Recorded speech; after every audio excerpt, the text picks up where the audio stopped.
राजस्थान के छोटे से गांव के ठाकुर राम अवतार अपनी मृत्युशैया पर सोकर गाय का दान कर रहे हैं। उन्हें इस बात का यकीन है कि अब उनकी मृत्यु निकट है, लेकिन उनके मरने पर ना ही किसी को दुख होगा और ना ही कोई रोएगा।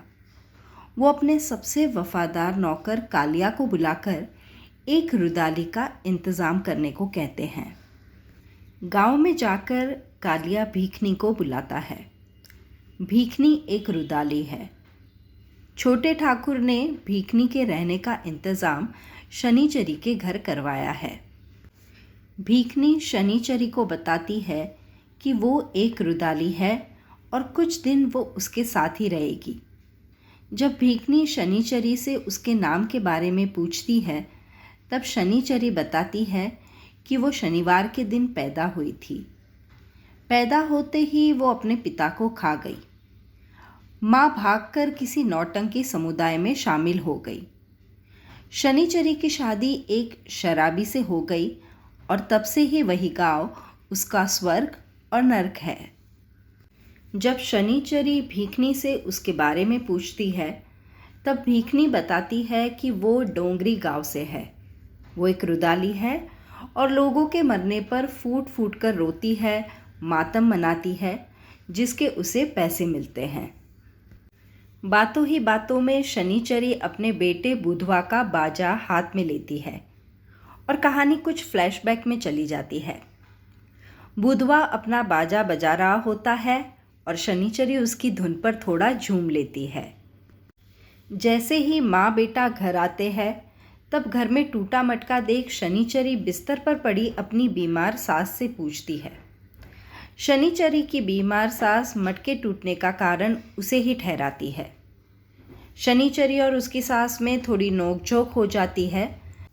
तब शनिचरी उसकी सास को बताती है कि उनका बेटा यानी शनिचरी का पति ही सारी मुसीबतों का जड़ है। शनिचरी की बीमार सास ने अपने बेटे गंजू को 2 दिन से देखा नहीं था। शनिचरी को उनकी दया आती है और वो अपने शराबी पति को ढूंढने निकल पड़ती है। रात हो जाती है, लेकिन शनिचरी को उसका पति नहीं मिलता। आखिर में पंडित शनिचरी को बताता है कि उसके पति गंजू ने हवेली में चोरी की है और अभी वो जेल में बंद है। शनिचरी ये बात सुनकर दुखी हो जाती है, लेकिन तभी बारिश शुरू हो जाती है। सूखे रेगिस्तान में बारिश को देख शनिचरी खूब खुश होकर घर जाती है।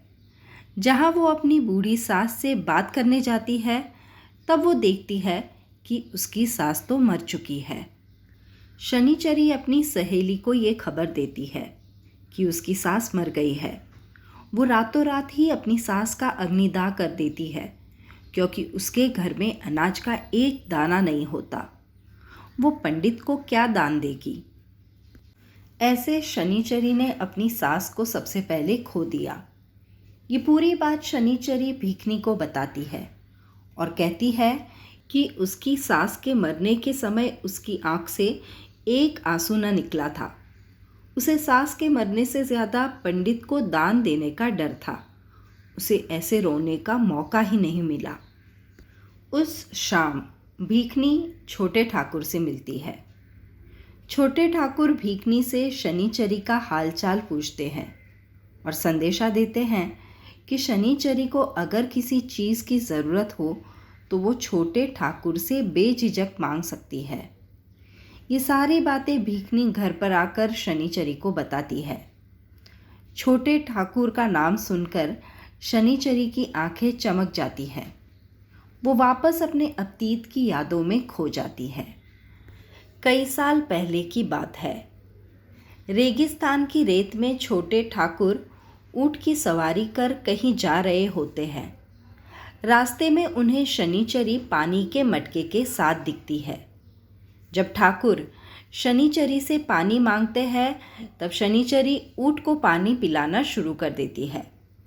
तब छोटे ठाकुर कहते हैं कि उन्हें प्यास लगी है।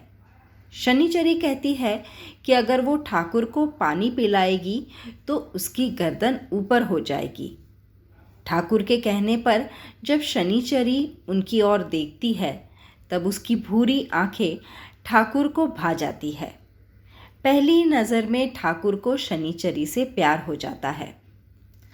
ठाकुर शनिचरी से पानी पिलाने को लिए कहता है, पर शनिचरी ये कहकर मना कर देती है कि उसके पानी पिलाने से ठाकुर छोटे हो जाएंगे। लेकिन ठाकुर शनिचरी की बात नहीं मानते और आखिर में शनिचरी उन्हें पानी पिलाती है। जब ठाकुर शनिचरी को अपने ऊँट की पीठ पर गांव तक छोड़ने की बात करते हैं, तब शनिचरी थोड़ा हिचकिचाती है, लेकिन जैसे ही वो ठाकुर का नाम लक्ष्मण सिंह सुनती है तो उसके पैरों तले ज़मीन खिसक जाती है। शनिचरी लक्ष्मण सिंह को हाथ जोड़ वहाँ से भाग खड़ी होती है। दूसरे दिन ठाकुर गंजू को अपनी हवेली पर बुलाते हैं और कहते हैं कि हवेली में छोटी मालकिन को नौकरानी की ज़रूरत है, वो शनिचरी को काम पर भेज दे। बदले में शनिचरी को खाना और कपड़ा मिलेगा। दूसरे दिन शनिचरी अपनी पोटली लेकर हवेली पहुंच जाती है, जहां पर मोती उसे सारा काम समझाती है। सूखे रेगिस्तान की हवेली में इतना सारा पानी देखकर शनिचरी मानो बावरी हो जाती है। तभी लक्ष्मण सिंह वहां पर पहुंच जाते हैं। वो शनिचरी से बात करते हैं, तब उसे आंखें उठाकर बात करने का आदेश देते हैं। लक्ष्मण सिंह शनिचरी से कहते हैं कि वो ऊंच नीच और जातिवाद में बिल्कुल नहीं मानते। एक दिन की बात है, शनिचरी हवेली में कपड़े सुखा रही होती है और अचानक लक्ष्मण सिंह वहां पर आ जाते हैं। वो शनिचरी को कहते हैं कि उन्हें शनिचरी से प्यार हो गया है। अगर शनिचरी अपने बेटे और पति को छोड़ देगी तो हवेली में हमेशा के लिए उसे जगह मिलेगी। शनिचरी बताती है कि वो गरीब ज़रूर है, लेकिन ऐसा काम वो नहीं करेगी। लक्ष्मण सिंह बताते हैं कि लड़कियों को उठवाना ठाकुरों के लिए कोई बड़ा काम नहीं है। इस पर शनिचरी कहती है कि एक तो वो गरीब है, ऊपर से छोटी जाति की है, ऐसा कोई भी काम करने से उसे पाप लगेगा। और अचानक से शनिचरी की आंखें खुल जाती है। वो बस एक सपना ही होता है। हवेली की छोटी मालकिन जो गर्भवती है, उनकी देखभाल शनिचरी कर रही होती है। तभी वहाँ पर लक्ष्मण सिंह आ जाते हैं। छोटी मालकिन लक्ष्मण सिंह से बच्चे के अन्नप्राशन पर गाना गवाने के लिए केसर को बुलाने की मांग करती है, लेकिन लक्ष्मण सिंह कहते हैं कि बच्चे के अन्नप्राशन पर शनिचरी ही गाना गाएगी। उसका कंठ बड़ा सुरीला है। पहले तो शनिचरी हाँ ना करती है, लेकिन फिर वो लक्ष्मण सिंह की जिद के सामने माथा टेक देती है। बच्चे के अन्नप्राशन में शनिचरी इतना सुरीला गाती है कि खुश होकर लक्ष्मण सिंह गांव की कुछ ज़मीन उसके नाम कर देते हैं।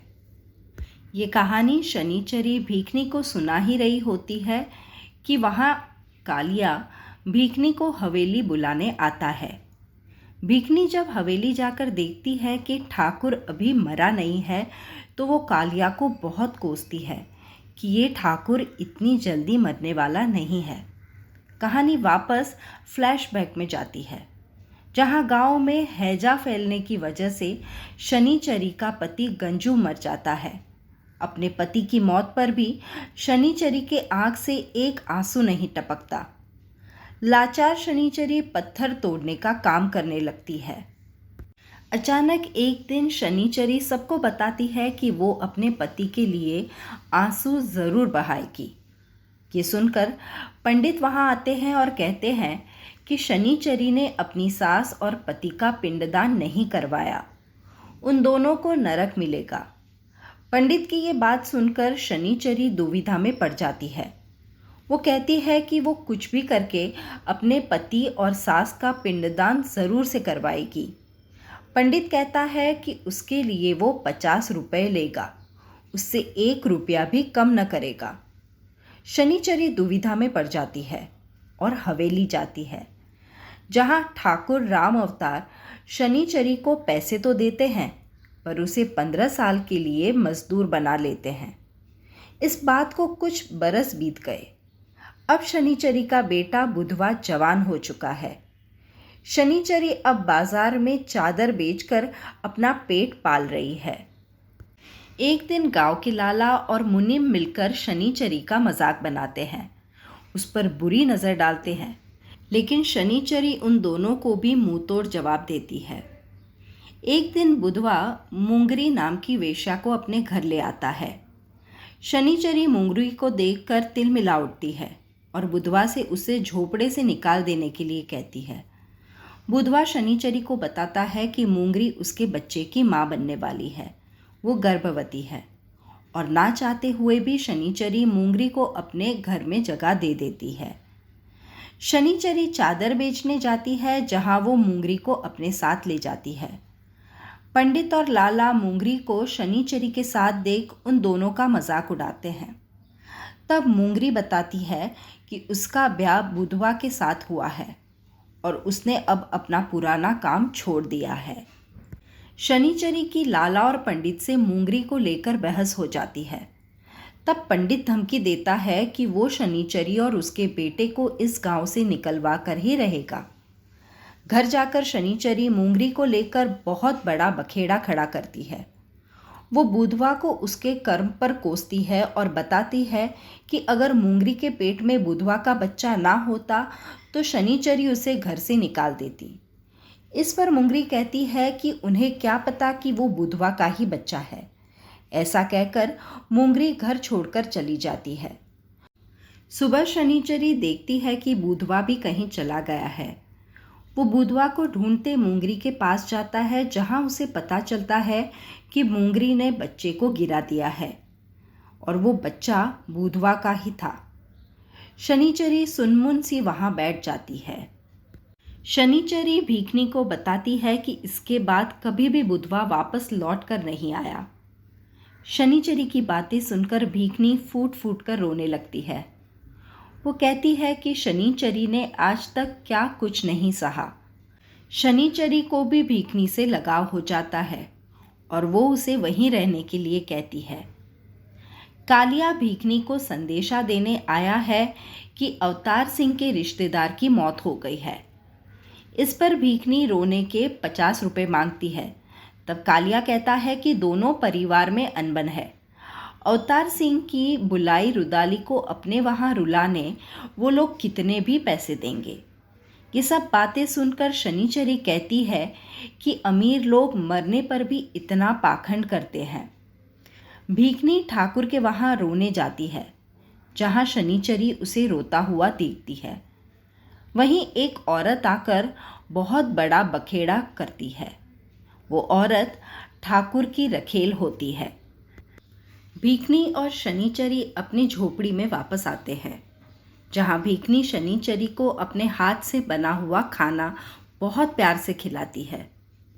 जब शनिचरी पूछती है कि भीखनी को दूसरों की मौत पर इतने आंसू कैसे आते हैं, तब भीखनी एक बोतल निकालकर कहती है कि इसमें जादू के आंसू भरे पड़े हैं। भीखनी इस बोतल से थोड़ी दवाई शनिचरी की आंख में लगा देती है, लेकिन फिर भी शनिचरी की आंखों से एक भी आंसू नहीं टपकता। ये देखकर भीखनी बताती है कि शनिचरी के आंसू मोम बन गए हैं, उन्हें पिघलाकर बहाने पड़ेंगे। फिर भीखनी शनिचरी से कहती है कि वो दोनों मिलकर रुदाली का काम करेंगे। इस पर शनिचरी कहती है कि उसके अपने मरने पर भी उसे रोना नहीं आया, तो वो क्या दूसरों के मरने पर रोएगी। रात को जब दोनों सो रहे होते हैं, तब पुरुषोत्तम आकर भीखनी से कहता है कि भीष्म दाता की तबीयत बहुत खराब है। भीखनी शनिचरी को बताती है कि उसे अभी डोंगरी गांव जाना पड़ेगा, वहाँ पर भीष्म दाता की तबीयत बहुत खराब है। भीखनी अभी तक सिर्फ शनिचरी की कहानी सुनती आई थी, उसने अपनी कहानी नहीं बताई थी। अब वह डोंगरी से लौटकर शनिचरी को अपनी पूरी कहानी बताएगी। ऐसा कहकर भीखनी वहाँ से चली जाती है। दूसरी तरफ ठाकुर राम अवतार की तबीयत भी बहुत बिगड़ती है। कालिया भीखनी को बुलाने आता है, तब शनिचरी बताती है कि भीखनी 2 दिन से डोंगरी गांव गई है, कोई भीष्म दाता की तबीयत खराब है। ये सुनकर जब कालिया हंस देता है, तब शनिचरी उसके हंसने का कारण पूछती है। कालिया बताता है कि भीष्म दाता को पूरा गांव जानता है। वो नौटंकी करते थे और भिखनी उनके पीछे पागल थी। अपना परिवार छोड़ वो भीष्म दाता के साथ नौटंकी करने लगी। फिर ज़माना आया बायोस्कोप का, जब नौटंकी बंद हो गई और भिखनी रुदाली का काम करने लगी। कालिया शनिचरी को बताता है कि हुकुम के बनने के बाद कुंवर सा गांव छोड़कर जा रहे हैं। अगर मौका मिले तो शनिचरी एक बार उनसे मिल ले। शनिचरी ठाकुर से मिलने जाती है, जहां ठाकुर शनिचरी को आज भी प्यार भरी नज़रों से देखते हैं। तभी शनिचरी को ढूंढते हुए पुरुषोत्तम वहां आ जाता है और वो शनिचरी को बताता है कि भिखनी मर गई, हैजा उसे खा गया। मरते मरते भिखनी ने बताया कि उसका नाम पिवली था और वो शनिचरी की माँ थी। शनिचरी की आंखों से पहली बार आंसुओं की धारा बहने लगी। अपनों के मरने के बाद भी एक भी आंसू ना बहाने वाली शनिचरी अपनी माँ की मौत की खबर सुनकर बिलख बिलख कर खूब रोई। दूसरी तरफ ठाकुर राम अवतार ने अपने प्राण त्याग दिए। उस रात शनिचरी ने रुदाली का स्वरूप धारण किया और वो एक रुदाली बनकर ठाकुर राम अवतार के मरने पर छाती कूट कूट कर खूब रोई। तो ये थी क्लासिक मूवी रुदाली की कहानी। ऐसी ही नई पुरानी हिंदी मूवीज़ की कहानियों के लिए please do subscribe to my channel popcorn time with Vandana. धन्यवाद।